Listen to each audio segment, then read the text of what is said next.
All right, good afternoon, Council. This is our Committee of the Whole Finance Infrastructure Focus motion to approve the agenda as presented. We have two items under unfinished business. Councillor Patience makes that motion. All those in favor? Any opposed? Motion is carried. Moving right along, we'll ask our Director of Operations to introduce our draft capital budget for 2026.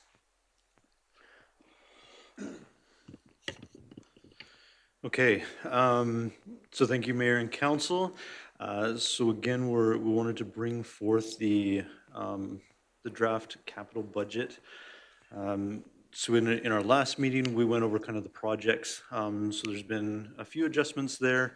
There was also a request to look at some explanations of where we were putting things, as well as looking at the reserves, where the money was coming from, that kind of thing. So I did up some slides here. So if you look at the first one, so this has a review of the total reserves that we have, as well as the grants.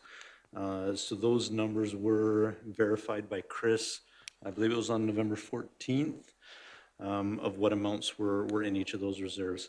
If you do look at the 2026 numbers, I haven't moved around the numbers as far as what reserves they would actually go to.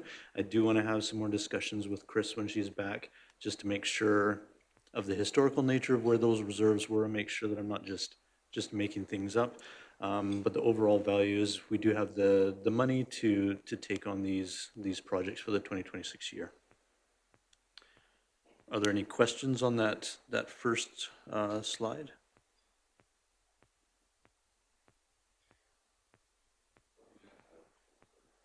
Mike, Mayor? Yeah, absolutely. Go ahead.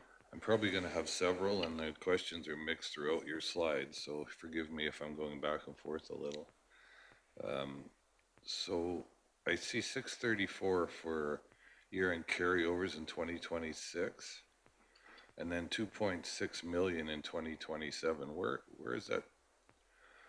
Where is that 2.6 million dollars coming from? And we can look at that.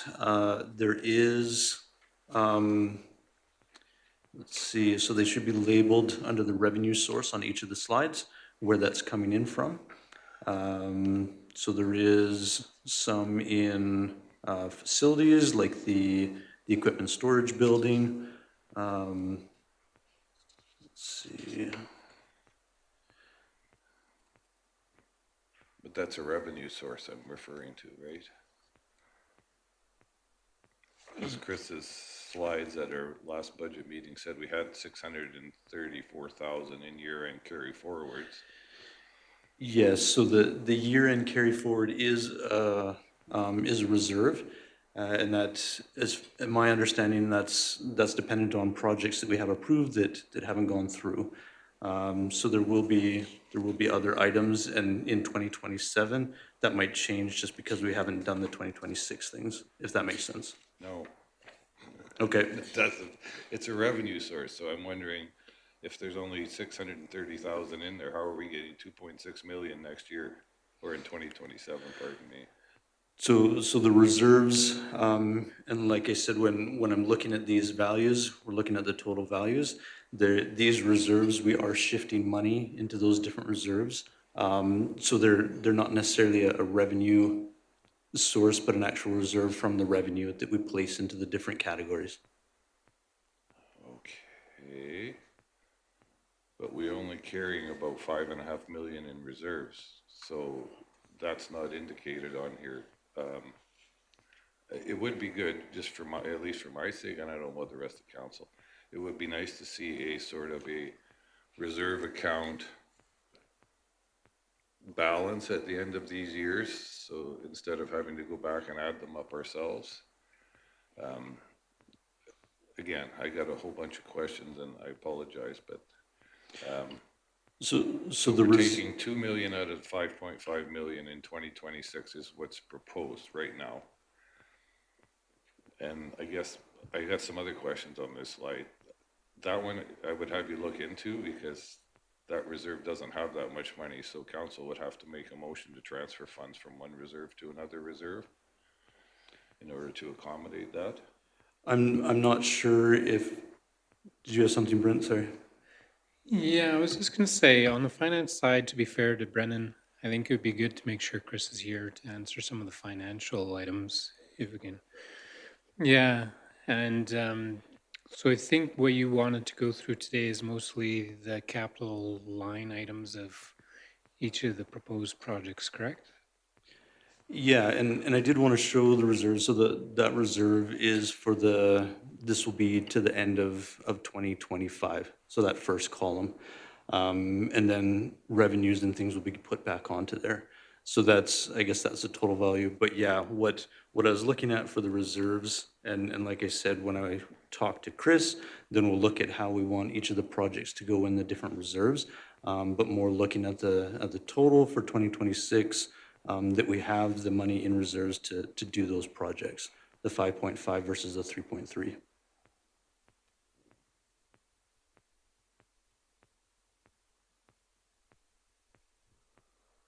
Right, then Yeah. ask one more question.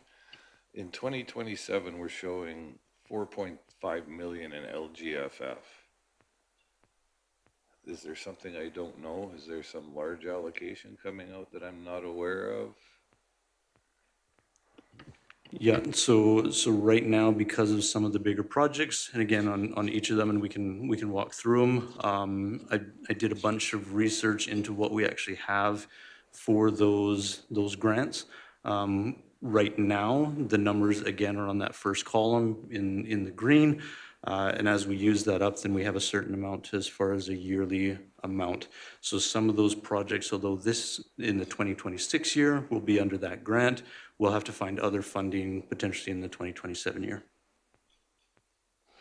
So when you have some of the big projects, let me see. I want to just make sure that I'm not, where's my public works? So we have quite a few projects looking from this year in public works that are all under LGFF, but potentially we won't be able to submit that same amount, or we won't be able to submit the same amount going into the 2027 year.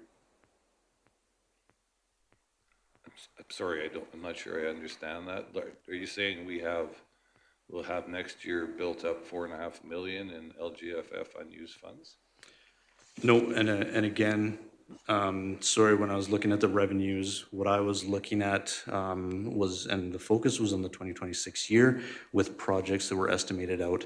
So we'll have to look at moving some of the numbers and some of the totals from our costs into the right buckets or the right reserves. So bottom line, you're saying 27 is not what you want us looking at right now until you get that cleaned up? Is that what you're?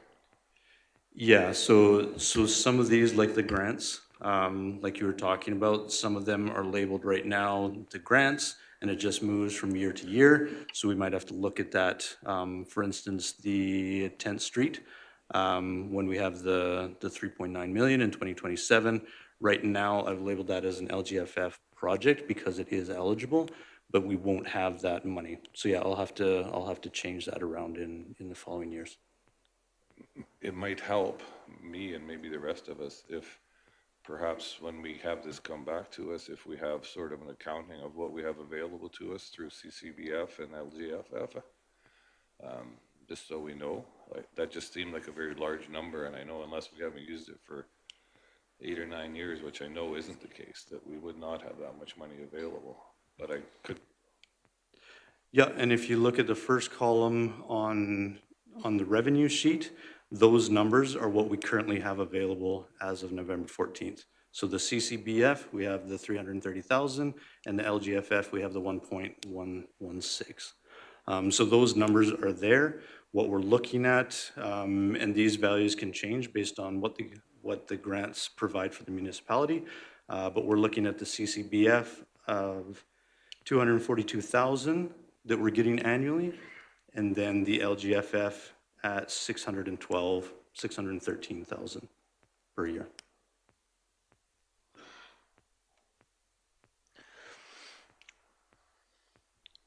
Did you have another comment, Councillor Patience? Yeah, you wanna? I do, but I don't want to dominate. I'm okay here, if we so- want to get a high-level view of what's going on before we go into the details, if Fair we enough, need to. yeah. If you have one, otherwise we can go into the next. If we go through the slides, I've got some others that Okay. relate to all three slides, so I'll Perfect. just hold them till then. Sounds good. Well, let's go down into facilities then, and we can go through those a little bit. Okay, so as you're looking at facilities, again, and sorry for that as far as the details on there, looking at the revenue sheet. But we are looking at the 2026 year, and I've tried to organize those into the right revenue source or reserve. So those are listed, and then the values there. So just a couple comments on there. There was an equipment storage building that we were looking at for 2026. I have pushed that out to 2027, and that might even be removed completely. We're trying to look at more storage space and things like that we can collaborate on some of our departments. The 150 park, so the total cost, looking in 2026, I went through the numbers. So that's what we're looking to complete in 2026, is that 312. So that is the number that we'll be looking at as far as the bids and stuff that I have. And then the McLeod landing and landscaping. So I looked into that one, and that's at the bottom there, the 230. So we haven't got a finalized number on what that looks like, but that was in the budget as far as looking at McLeod Landing Phase 1 and 2. So there is room in that reserve, or where that money came from as far as the McLeod Landing. Any questions on the facilities? We've been through this a little bit, so I think we're familiar to some degree, but if anyone has any questions or comments, please don't hesitate to chime in. Councillor Monteith. I was looking at the capital budget we looked at the last council meeting, and facilities had a total of 2,089,000, and now we're 1.7. So obviously something's come out at the building. Yeah, so I did take out the 70,000 and move that into the 2027 year. So we will see on a couple of these, as I refine them, looking at some numbers and when we got bids and things like that. So they have changed from the original one, yes.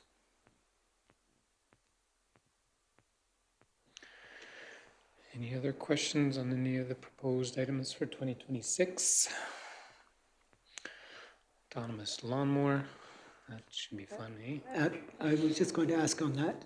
Can you explain the reasoning behind an autonomous lawnmower, how it's going to be beneficial, just the decisions around that? Because we haven't had one in the past, is that correct? Yep, that's correct. So this is something that we're looking at. So essentially, it's a lawnmower that you set up and it drives itself, and you put it in a grid, and it'll mow. So we have large open spaces, and what we're looking at is to put that one into the baseball diamonds off the one-way. So we'll put it in there, and we have a shed there that we'll operate it from, and then it'll go to the two diamonds, the Little League ones. So then it'll take that.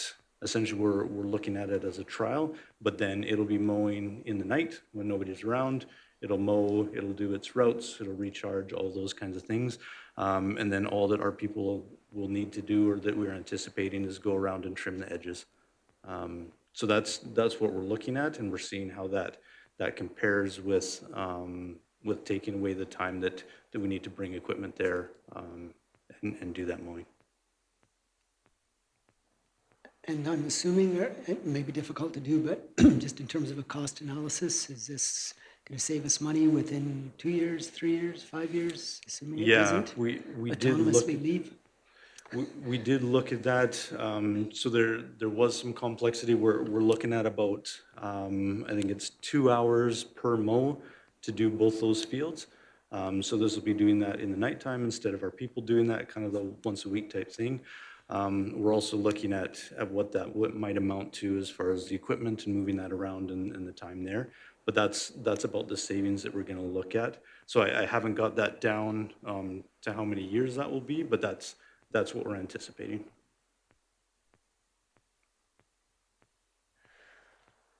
All right. Councilor Poitras. Yeah, one more quick one.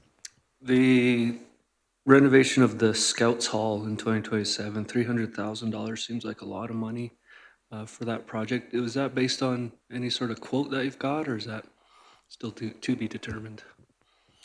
So that is based on one, I wouldn't say it was a quote, but it was a high-level budgetary number. So we did have a contractor come in, they went through the building. We were looking at, so just so you're aware, that's essentially stripping out the inside. And then we're gonna redo the inside. We're moving a lot of the rooms that are on the north end, pushing them back, redoing the bathrooms, taking out the kitchen, and then we'll redo the furnace and the air conditioning and all the ducting and stuff as well. So that's kind of the scope of the project. And so that is a rough number, but that's where it came from.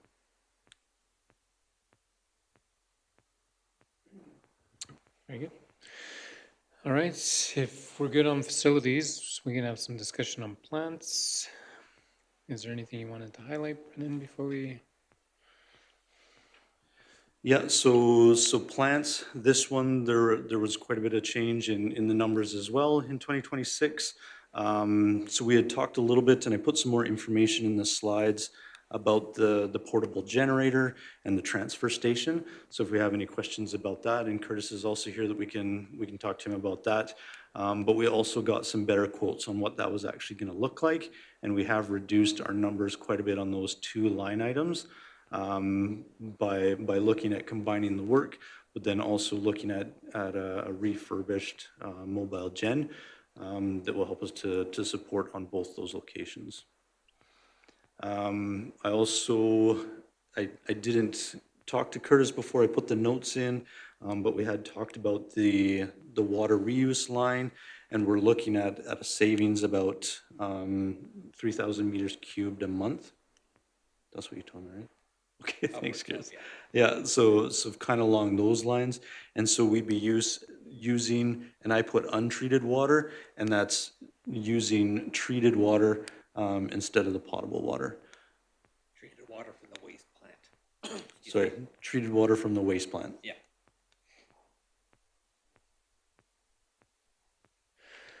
Okay, any questions on the plants? I think that all looks reasonable. I think the gen was what I was struggling with, 250 for a gen, that's, When I priced out one that would run. When I priced it out, probably a year or two ago, that was for a brand new one, portable, that would run the facilities that we needed. So yeah. just happened to have a contractor that we use regularly, said he just refurbished one. And a lot less for what we need. Okay, any other thoughts on plants? Otherwise, we'll move into Public Works. Any questions on the Public Works? It's, was it 1 million budget for 2026? So we got the regular sidewalk and asphalt overlay. Some work on 16th. I think there was some questions on the last meeting. Did we have some more feedback on that one? Yeah, so based on what we talked about 16th, we split that one into two line items, so that in 2026, we're looking at about 40,000 to try and finalize the engineering, make sure that we have a good plan and that is shelf ready. And then we're putting that cost to actually do the work in 2027, and again, depending on what the plan is. And so I did also take out the annual sidewalk and the asphalt overlay program out of 2026, just so that we were actually saving that money to put into 16th. So that's where those numbers are coming from. There is, and there was quite a few questions as far as McLeod Landing. We will be going into it more, and I have talked to our engineering, so we are looking at the schedule and the time frame. So even on this one, right now, we have the 319,000 in 2026. If we are pushing, it looks like we can do a bunch of the deep utilities, if we can get all the drawings and everything lined up, and some of the surface work in 2026. So I'm gonna look at those numbers, and there's potential that we would want to pull more money into 2026 to try and get that done. Also talking to Anthony, that one we have And this again would be some of what you were talking about, Sean, with the year-end carry forwards. So that's a general reserve, but because we got money from there and we would continue in phase 3 to get some debenture for that project. And so again, we would be looking at that. So that's not exactly accurate, but those projects would be carried forward. I wonder, and getting back to McLeod Landing, there was how many lots in phase 3? 22 or something? So I I think haven't there seen was, the drawings. I would like to see those drawings actually, but yeah, and what we're doing is we're prepping, so we're getting information from engineering, but we're also looking at what phase 3 looks like. So on the original plans, I believe it was 21. I think there was 7 on 2 sides of the road, and then another 7 on the next road to the north. And then on the other side of that road was the institutional lot. So we're looking at that as well. Anthony's been putting some time into maybe rearranging that and looking at what that actually means and potentially putting some more lots, so that we can get kind of that capital back as far as the full project. that's where I'm going here, because if they're designed at 70 feet, I really do think we need to reconsider that configuration and make those lots smaller. And I don't think the cost will go down a heck of a lot based on what I've seen out on phase 2. But absolutely, our taxpayers should not be funding that development. We should be recovering full cost on those. So if we have to reduce the size of the lot, so be it. But this is the time to do it now before we get too far in, especially if you're talking underground in 2026. Yep, and I guess that's part of the reason why we talked about the schedule and the construction schedule and what that meant, as far as next year and moving into 2027. So Anthony has brought a couple different options for what we can do, and some of that is looking into taking and putting some lots on the other side of the road and taking some of that away from the institutional lot. So that's part of what we're trying to gather together, and we'll have that presentation for the 8th meeting. If we can maybe add a to-do to get some of that information, well, I guess it would be ready on the 8th meeting, right? Just more or less the info on phase 1 and 2 and the design drawings of phase 1 and 2. I think I heard that as a request. So either way, yeah, so 16th, so some planning, and then next year would be focused on construction to make sure that's going to work. And then for McLeod Landing Phase 3, some designing this year with potential of some late year construction if things work out. Yep, and then even moving into 2027, looking at that as far as, and I'm working on that schedule, but looking at that as far as the shallow utilities, the energization, and getting people into their lots. And right now, we're projecting kind of around mid to late summer 2027 when we have that to that point. Any questions on this slide? I know asphalt and asphalt overlay, we had some discussion on that as to where that might work, but I think we're delaying some of that to 27, right? If we're focusing on 16th Street, so there may be other streets that would be focused on for this year. Yeah, and so that's, I guess, in this budget in 2026, I took those annual numbers out because we were moving the construction of 16th into 2027. So that's where that money was looking at. So if there are ones and we want to keep those values in there, we can do that. But that was I guess that was my take on it. If we were going to look at spending that money on 16th Street in 2026, then if we're trying to do the construction in 2027, then we'd leave that cost until the next year. I personally think that the plan was that those are kept in there every year, and we do Okay. something that we constantly are upgrading. I don't think we should be pulling it out completely. Okay, It just next year's funds gets used for 16th instead of this year. okay. I don't have a problem with delaying them a year. This is a pretty heavy capital budget. So if we can cut out some expenditures without falling way behind, I'm all for it. I guess that was my original thought, was that if we were gonna focus on some of these more major jobs, and that's where that money was gonna go, do we keep those as kind of the priority? And so that's, I was trying to reduce some of the numbers, like you said, Jim, as far as, or Councilor Monteith, as far as looking at the total value of what we were looking to spend next year. So that was one of my considerations when I was going through it and looking at what costs needed to be done next year and what we could potentially move down the road. Yeah, I would argue that that would go against our asset management planning. Because essentially we have an asset management plan that we need to keep doing work on every year.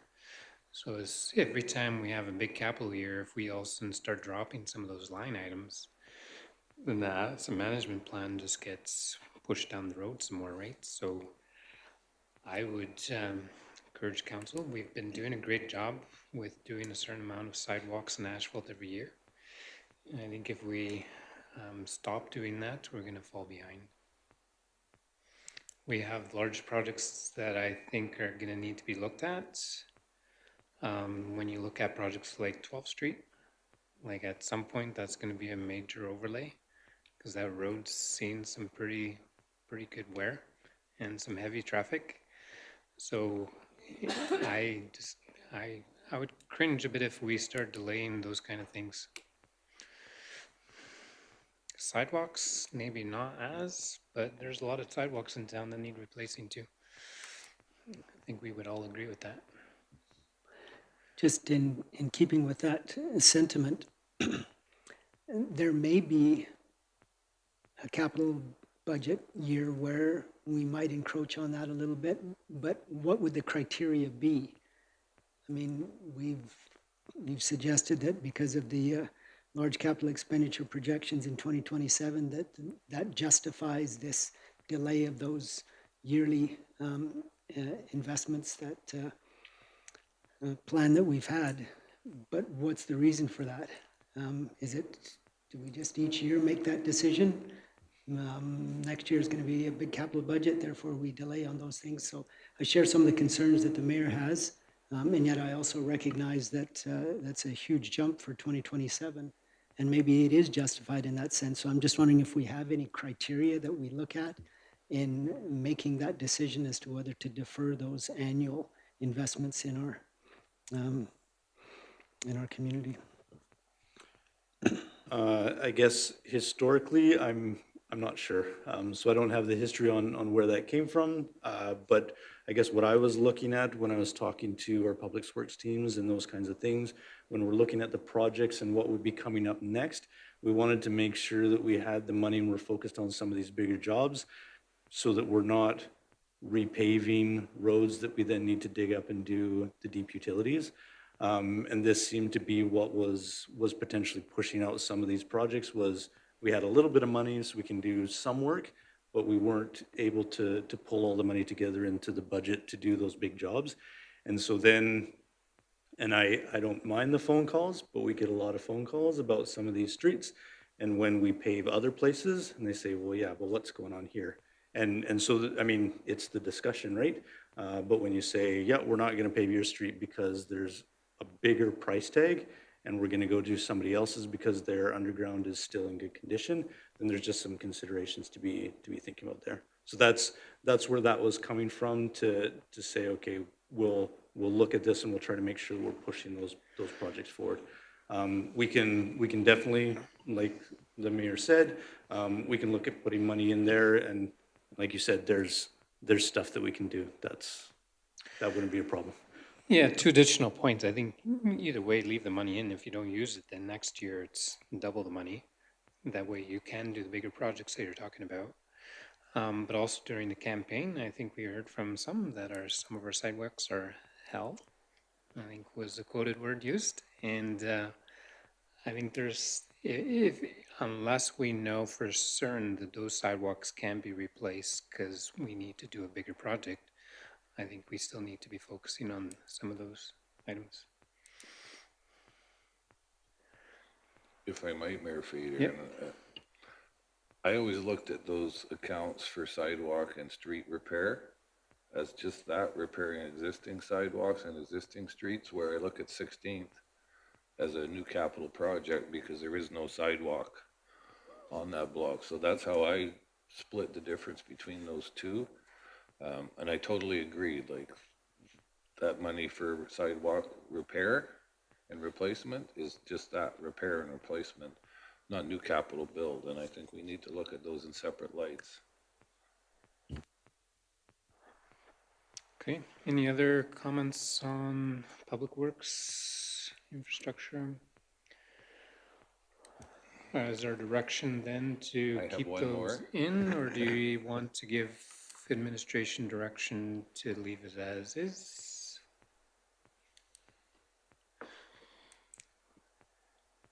We can always make an amendment to the motion, but I think for now, if council's good, I believe does anyone else want to chime in before I make a judgment call?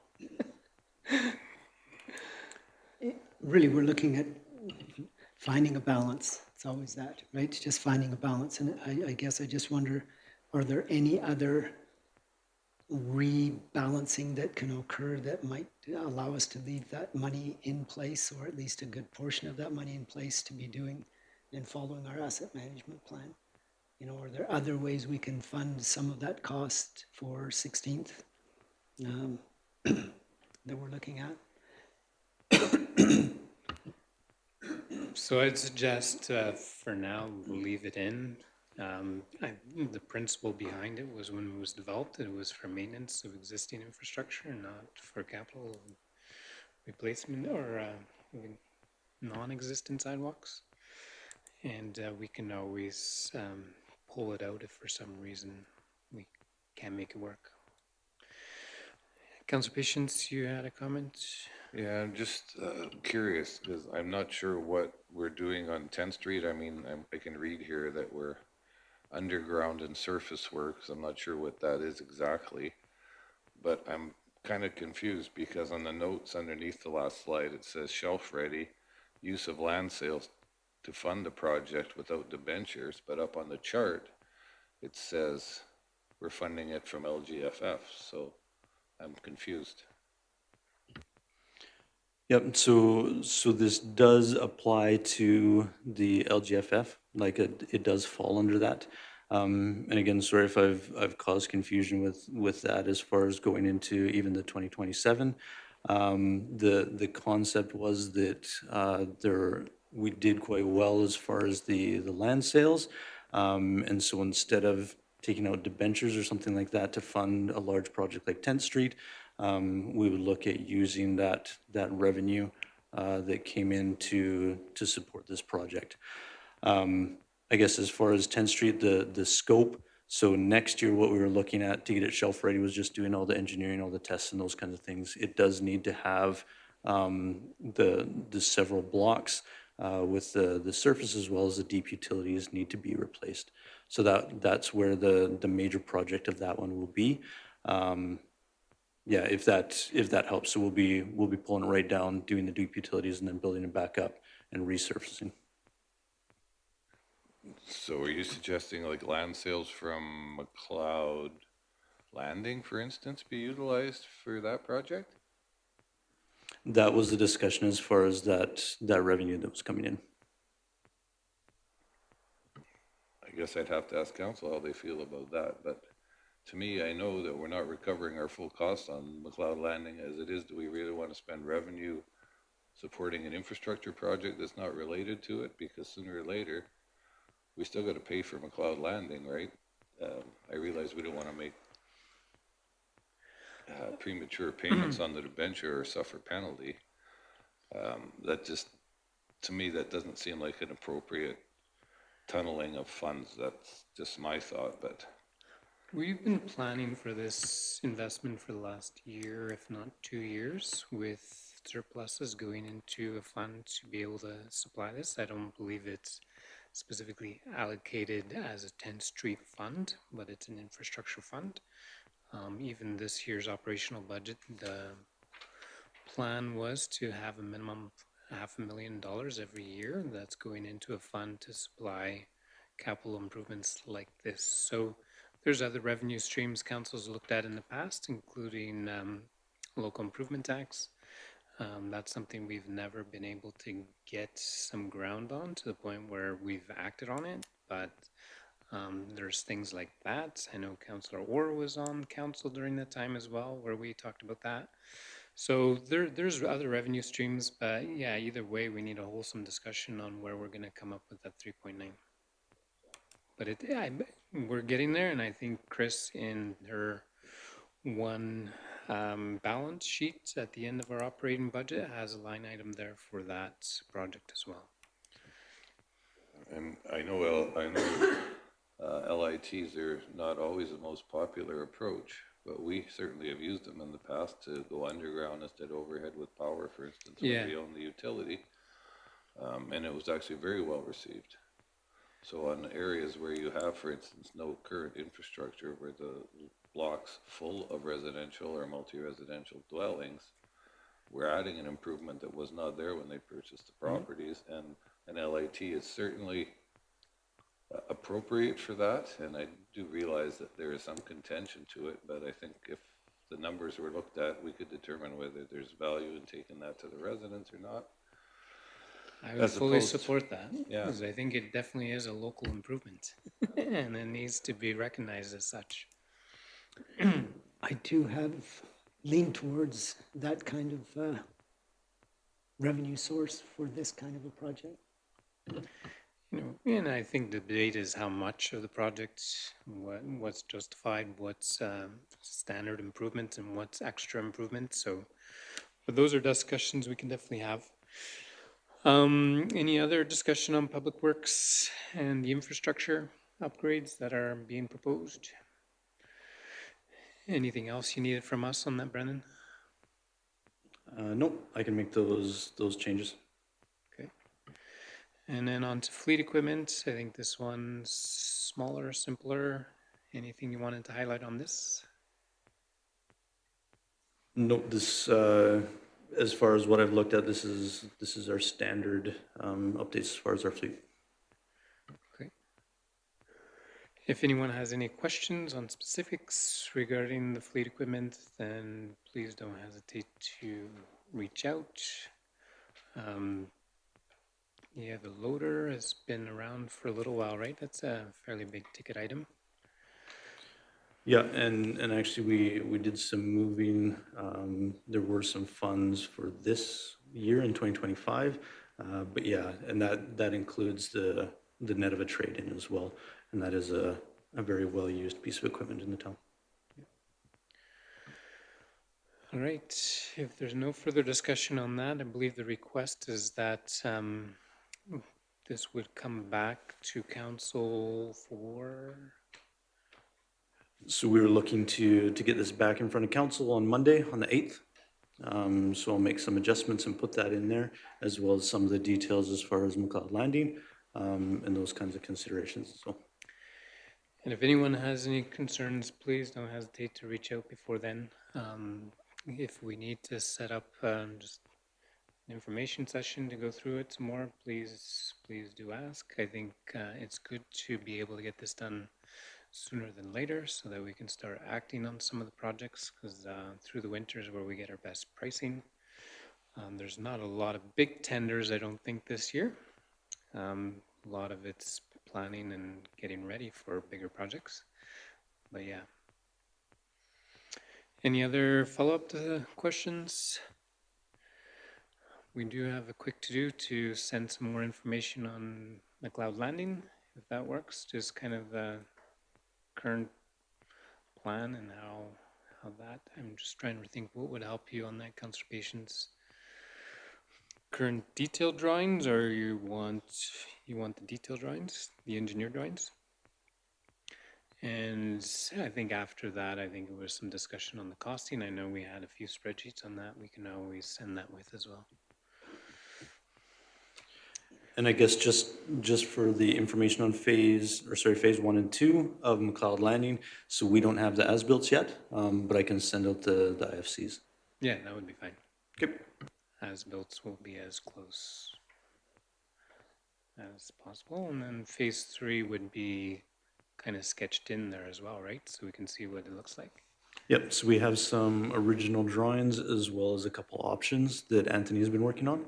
So we can look at that, and that can be the basis. We can start to have those discussions so that we can try to move that forward to get final drawings for the engineering and start that schedule. If we are changing lot sizes and orientation, do we need to have more discussion on that to ensure that that's a council directive? Or is that already being looked into, or where was that at again? So this is more of a hands drawing by Anthony, and then we gave our engineers a heads up that we were talking about some potential changes. So that's where it is right now, and that's what we were going to bring forward on Monday, so that we can get council's thoughts on what that looks like and the costing and everything Yeah, around it. definitely keep us in the loop on that. That'd be good.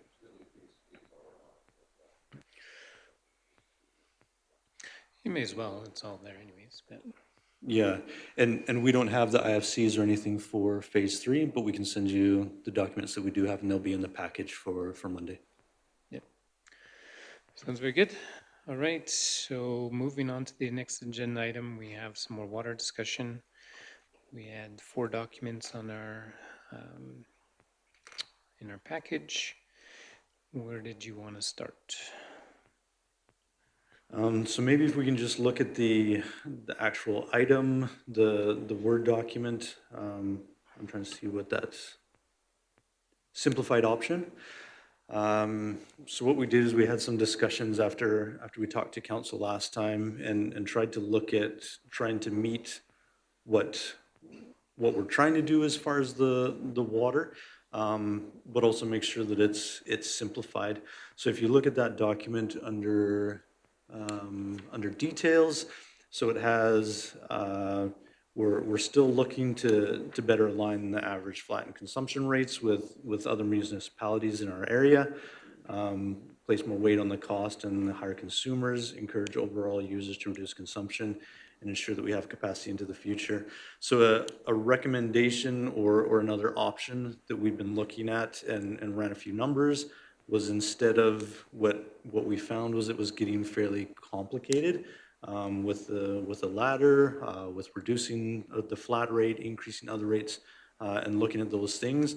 So we've presented here, and you can see it just in that chart, would essentially be if we left the flat rates as they are, to make sure that we have that steady stream, and then using a portion of those flat rates to put in a specific water reserve. And so then we're starting to look more like we've been talking about those future projects that are coming up, that we can do that specifically for water.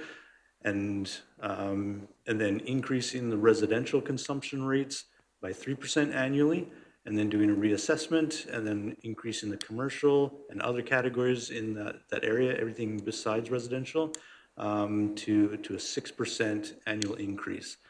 So this again would look at making that difference between the residential and the commercial and their comparison, making that more equalized as far as the consumption rate. For waste, we'd maintain that we had an annual increase of the 2%, as we had discussed before, and we can reassess that. And then the updates of the standard operational costs, such things as the winter thawing, installation of water services, and water meter rates, as previously discussed, would be the same. But I guess the main part would be we take out the ladder, we take out reducing the flat rates, and we just do a steady increase in the consumption rates that are just different between the residential and commercial. So again, this is something that we looked at. We did run a few numbers, and we went back to Waterworth.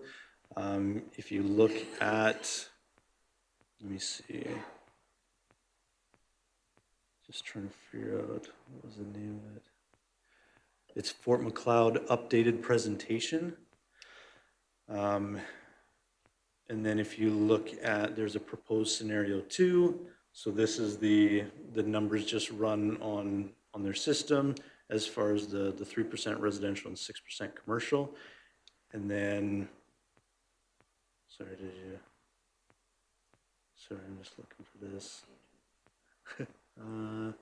So I think just go down to 16. And so then we did this slide again, where this is just showing the water consumption versus the projected revenue contribution. So it doesn't bring in line as much as the last proposal. But like I said, with the 3% and the 6%, that is bringing that in line over time, but it is over a longer term.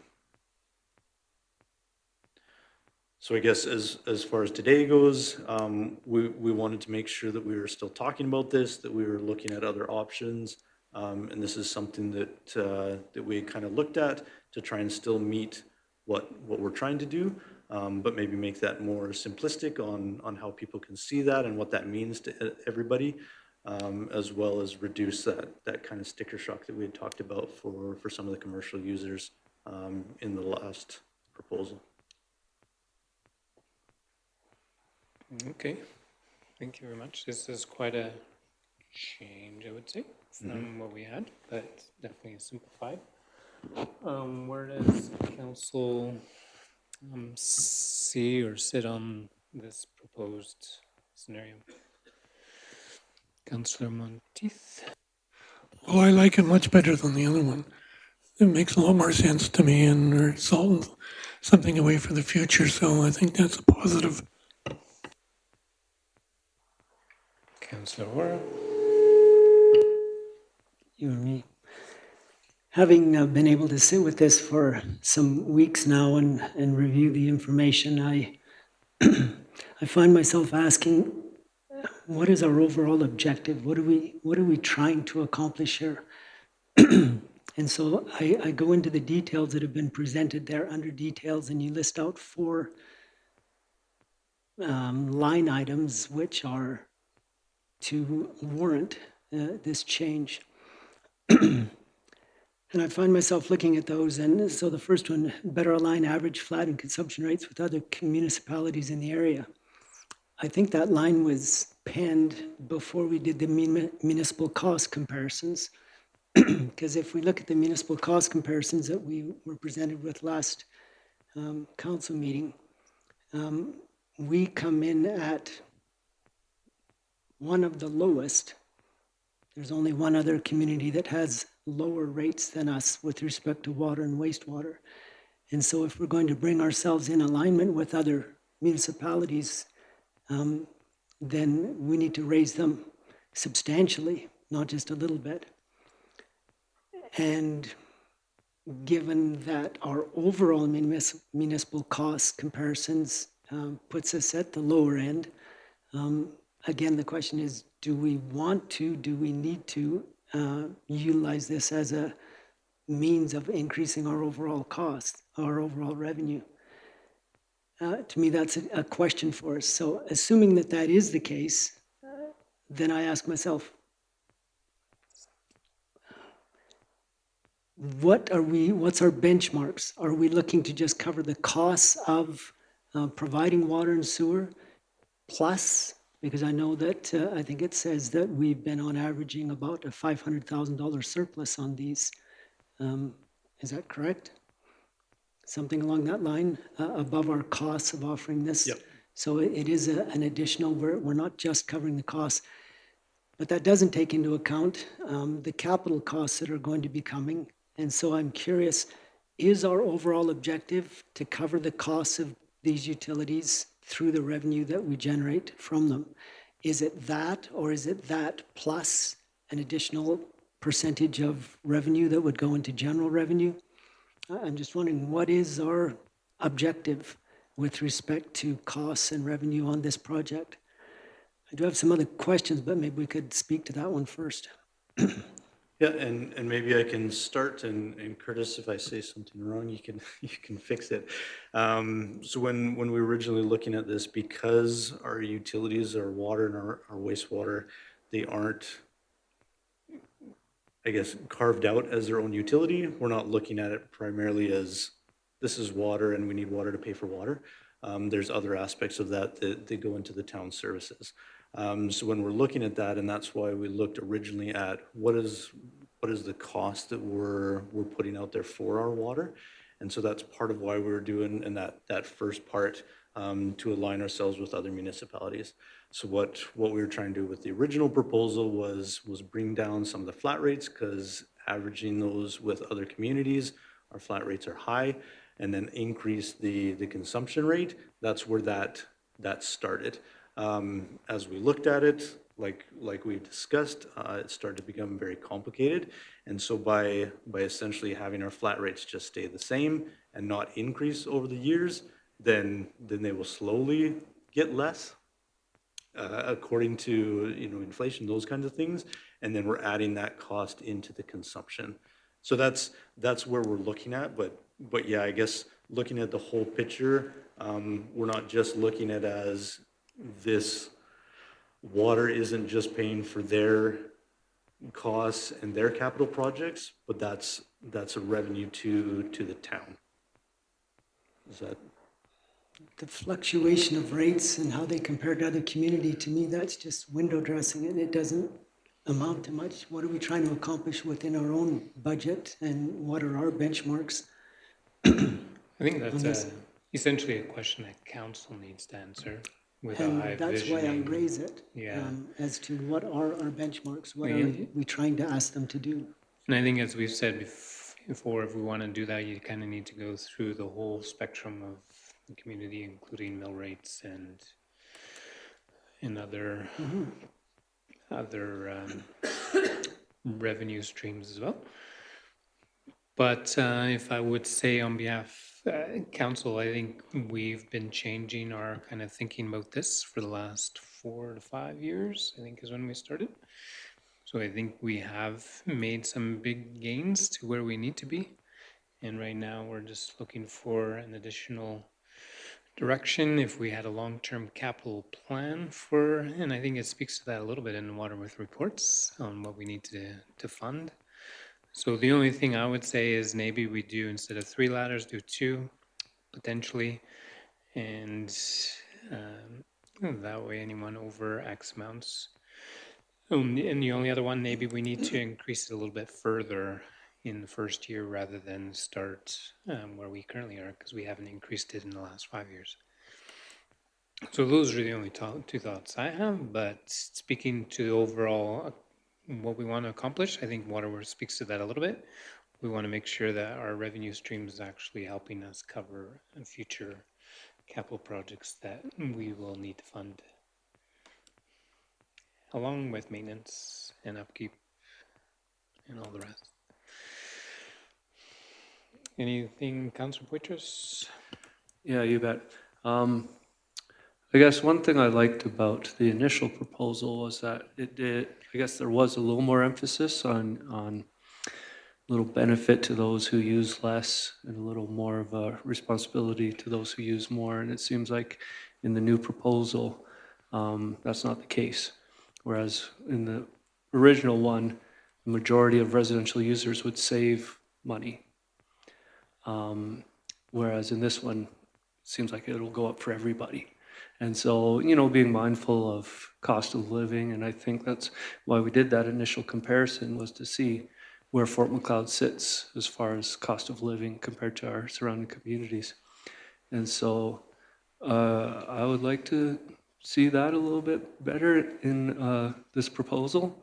And if that means perhaps lowering that base rate just a little bit to kind of balance that out for those who consume less, I think would be worth looking at. But that would be my only concern with this new proposal.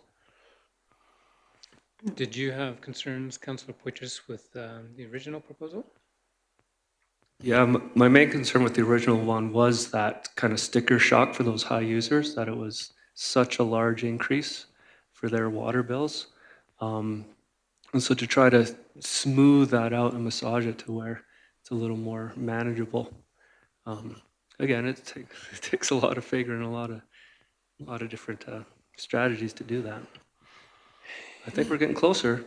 Yeah, no, I think we are too. But Councilor Monteith? The only problem I have with that is we're not getting anywhere, because we're reducing it and we're increasing 2%. we're standing still. So we're not putting anything in the future and we're not covering increased costs in this. So we're actually going backwards, which I don't like myself. I think in the original, in the spreadsheet we had from Chris, weren't we recovering like, there was a significant gain in the previous proposal based on our current numbers, I thought. Have we punched this current scenario into that same sheet? I don't think it's in our package. No, we haven't done the deep dive, and I guess what my thought was here's another option to keep the conversation happening. Yeah, for sure. So if there's something that we can pull from this, and I guess when looking at that, Councilor Porches, you were talking about, when we looked at this is why we thought, okay, we leave the flat rates, and for the residential, we do a 3%. So then we're looking at that cost of living type, yep, everything's going up. So there's not so much of a shock there, but yeah, not, as far as emphasizing the heavy users, it's not as much there until you start looking maybe into the commercial, and that would be more of a long term because it's a higher percentage, but it'll take time to build that up. Councilor Orr? If I may, perhaps one of the reasons why we've been kicking this around so long is because we haven't identified the objectives that we're hoping to reach. I hear Councillor Monteith in his last comments make a comment that we're not putting away enough money to pay for capital costs that are going to arise. And so he, as I interpret, he's speaking to, we want this utility or these utilities to self-fund. We want them some sustainability in that. That should be an objective, and we should measure our proposal as to whether or not it's going to accomplish that purpose. If we haven't identified that purpose as being an objective, then we don't know whether we're getting to where we're going, where we want to go to. The other point that we talk about, fairness. Councillor Poitras talks about fairness for the users who use less and those who use more. I think that's an issue of fairness. And I think, generally speaking, we would agree that an objective is that individuals, business or residential customers, pay for what they use. And so that would be another objective as to whether or not we're accomplishing that. And so I think that we could do some work on better identifying what our objectives are so that we can measure our plan against reaching those objectives.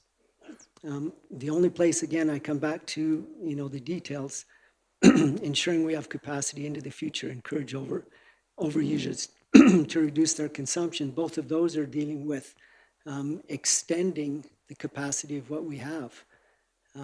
So I would propose that we look at that more closely, and then we can assess whether or not we've got a plan that's going to get us to those objectives. I think we're missing that. Some of what are put forward as objectives, in my mind, are plans to get somewhere. They're not the objectives themselves. And I have some suggestions on those, but I won't raise them here. Well, and if anyone has some high-level thoughts on how, because I think I've heard comments that the flat rate would strictly go into capital investments. Is that the hint that I heard? And I guess that was a thought that we can actually build a reserve, and so we're putting some of that money directly into that reserve for And be those. specific about which money we're referring to, because if usage goes up, maybe it's a percentage of the usage number, maybe. We were looking at the flat rates. Yeah. Yep. But I think to Councillor Orr's, it may be good to have just a bit of a higher level summary of what we want to accomplish and see if Council agrees with that statement. Because based on that, that'll dictate how we make decisions regarding the department. So I think this is what I'm sensing, hearing, correct me if I'm wrong, is we got this is very simple. It's pretty much where we're at now, just raising rates. And we had a proposal with 3 ladders with some out-of-town numbers and reduced flat rates, which was a big change. So am I correct in saying maybe council is looking for something a little bit in between the two? With a clear understanding of what the numbers are intended for and how we're going to achieve some of those capital investments down the road. Is that what I'm hearing, Councillor Patience? Yeah, if I might, and I get where Councillor Orr is coming from, and I don't disagree, and I don't disagree with Councillor Monteith either. My first thought when I looked at this was, hey, this isn't achieving conservation. It's not promoting conservation on the high level water users, right? But it does have some advantages, and honestly, it was a significant shift we were looking at, which is going to stir everybody up dramatically and maybe unnecessarily. Whether our system's perfect or not, it's a system we have in place that everyone is comfortable with. Doesn't mean it's right. But perhaps if we look at like the EPCOR and NMAX models and look at our utilities like separate entities, even though they're not, but as separate business model entities. And what are we looking at? I know we do 5-year capital plans, but what are we looking at in the next 20 years? This is a question for Curtis. Like, what would we be looking at in the next 20 years for long-term capital costs in those departments, right? Water, sewer. Are we recovering enough to pay for those out of the systems that are going to be generating that revenue? And this speaks to David's, what is our goal here? What is our purpose? And our purpose should be to make sure our utilities are covering their own expenses and that we're not subsidizing through taxes. For large capital projects, we should be accounting for those in our system. And if we're not raising enough money to do that over the next 25 years, we need to reanalyze our system. Personally, I'm comfortable with the 3 and 6. It doesn't achieve, I don't think, all our goals, but in the meantime, until we do some more calculating or we hold off on any change until we get some long-term numbers and we can break it down and have Chris and Mr. Orr and Mr. Justin run some numbers and see, like, what does this look like in the long haul? We know we got to put big money in a few years here. How long is it going to take us to recover that, and what's coming after that? So, we got lucky with the wastewater plant. We had that covered by the province as part of the police college package, right? Not going to get lucky again, and they don't last forever. So, just a thought. I think maybe some more long-term thinking, and that might help us look at what we're going to need on an annual basis and let that drive our rate structures. So, Brendan, I know this doesn't give you a clear direction per se, but I think you get the sense from council that I think, appreciate it being a little bit more simple. We're a little concerned it's straying away from water usage, consumption, a little higher consumption rates. So I think that spreadsheet that Chris has been working on, and maybe build into it some kind of a longer term capital plan, would help us identify where we need to be at. Like in my opinion, something in the middle where we do slightly lower flat rate and maybe start at $1.25 with only one ladder increase. So I think we are low on water, and we do need to be more aggressive on putting money away for those future plans. So those are thoughts. I don't know if that helps you for now, or when you would have wanted this to come back to council. Because we would need this passed by when, if we wanted to implement in 26, any time, correct? Yeah, so I guess to actually implement it and get it onto the bills that are going out, the first bill is coming out at the end of January. And so the latest we would have to have a motion to do something. If we're not ready to do that, then I guess that's part of why I wanted to present something else, is to say, okay, here's some other options, let's talk about it and see where we can get, so that we can keep the discussion happening. Yeah. So as we keep moving forward, but that would kind of be the time frame in 2026 would be before those first bills went out. Yeah, and there's nothing saying we can make a change in April, correct?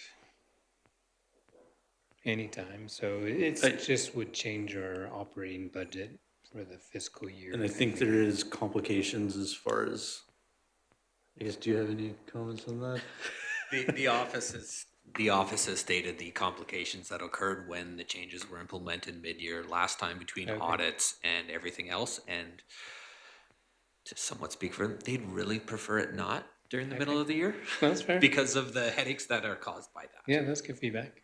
But Chris isn't here. It doesn't mean it can't I was happen. thinking Jerry Jill. It doesn't mean as it well. can't happen, but the preference would be sooner than later. Okay, any other comments on this? Sorry, Councillor? I've spoken a bit, but on another, a topic that we had talked about earlier with respect to the flat rate, there were some questions about that flat rate applying to a multi-unit residence or a multi, what did we call it for commercial, multiple commercial units, It'd be and whether that flat rate was servicing, one flat rate for 6 units or 8 units. per meter, right? Yeah.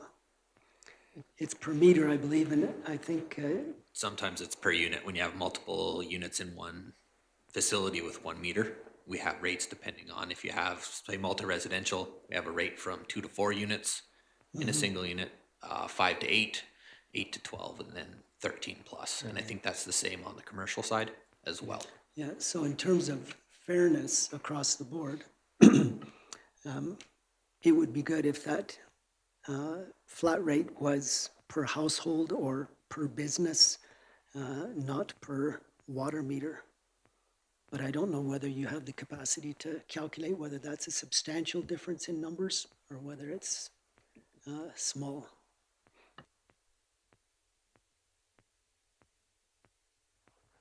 Very good. Any other thoughts, comments before we leave this with you again? I know this is a bit of a back and forth one. If anyone wants to kind of ask more questions up and before next council meeting, definitely feel free, I believe, to reach out to Anthony and otherwise Lisa. Maybe a easy solution is to just propose the 3 and 6 for 2026, and then we've got some time to work through a large amount of options and time to bring the public in on board, et cetera, which we will not have for a January 1st hit. So Yeah, to Just a keep it thought. simple, we could do it something like that, just to do something this year and then go from there. But so is council open to that suggestion, or do you want to get a? If there's a need to do something more than 3 to 6 in the first year, that's an option too. But I think administration, if you can work on maybe a simple interim solution, and then we can go from there. Sorry, Mayor and Council, would that also be looking at just those numbers, or would that also look at some of the other adjustments that we had for the meter install and the thawing, and the 2% on sewer? Or do we just want to make changes just to the water? I think both. If it's an interim solution, both should probably go up. Okay,